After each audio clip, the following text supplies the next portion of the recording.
This is the Sony 50mm f1.8, and it is easily Sony's most on lens they have ever or will ever make. But does it really deserve as much hate as it gets? Well, when it comes to video, I really don't think so, and I think a lot of people should give this lens a try.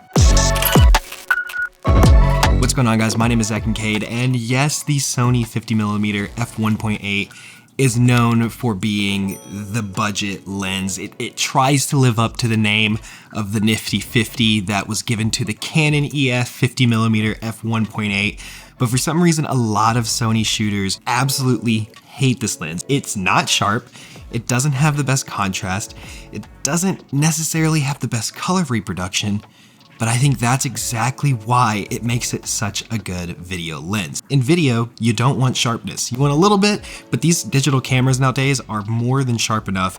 Two, it doesn't have that much contrast. Contrast is something you can always put more in.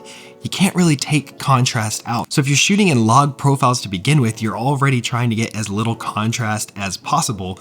This is just less contrast. It doesn't really help your situation, but it doesn't hurt either. Yes, there's gonna be color fringing. Yes, the bokeh isn't the most pleasing, but it gives this lens a lot more characteristics than a lot of the new lenses coming out, because the new lenses coming out are so clinically perfect that they all look the same. There's a lot of variation in lens to lens between this, which could be seen as a bad thing if you have a bad copy.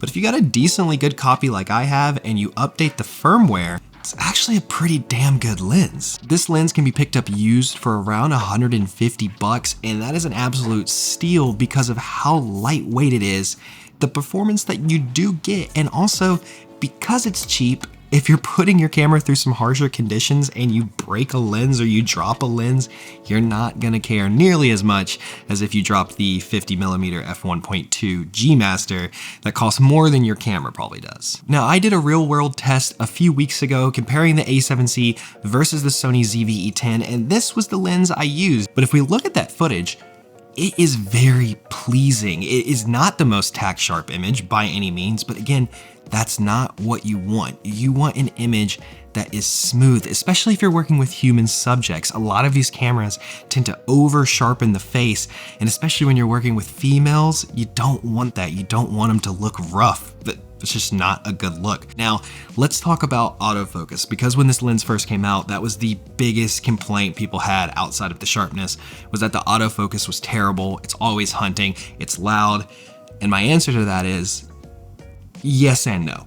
It is still loud. The motors in here are not quiet by any means, but if you update the firmware to the latest firmware they put out, I think it's like version 3, the autofocus on this, especially when you pair it with one of the newer cameras, I'd say probably the A7 III and up, the autofocus on this does not miss. And when you're filming with a 50mm anyway, you're typically not capturing audio like this, and if you are, your mics are boomed out of frame. This is gonna be a very good B-roll lens for that second angle, depth of field look, and the 1.8 aperture being able to open it up all the way is going to give you that buttery background that everyone wants and people say is cinematic, even though it's not, let's be real. Now, I'm not gonna lie to you, 50 isn't my favorite focal length by any means. I'd prefer to shoot on a 35 for most of my video stuff or an 85 for portrait stuff. But if you're looking for just one lens that's within your budget, this is the way to go, because with 35, you can't really shoot those tight portrait shots. You can get really interesting portrait shots, but not the tight focus. With an 85, you can't really get the whole scene in it.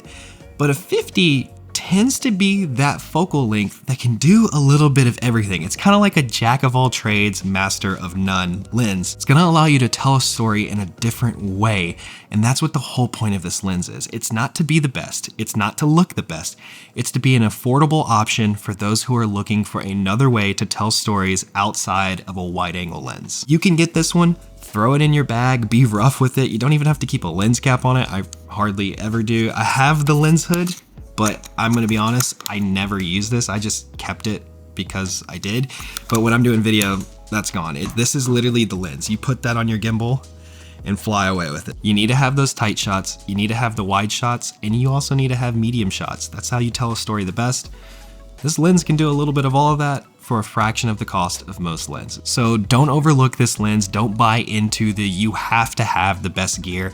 Get what you can to tell your story. And even if you're a seasoned professional and you have all of the best gear in the world, I challenge you to try out this lens one more time with the new firmware and see if you don't like the look because of how clinical it doesn't look. Anyways, that's gonna be it for this one, guys. If you've enjoyed this video, please leave a like, leave a comment down below if you have any questions, and subscribe to stay up to date.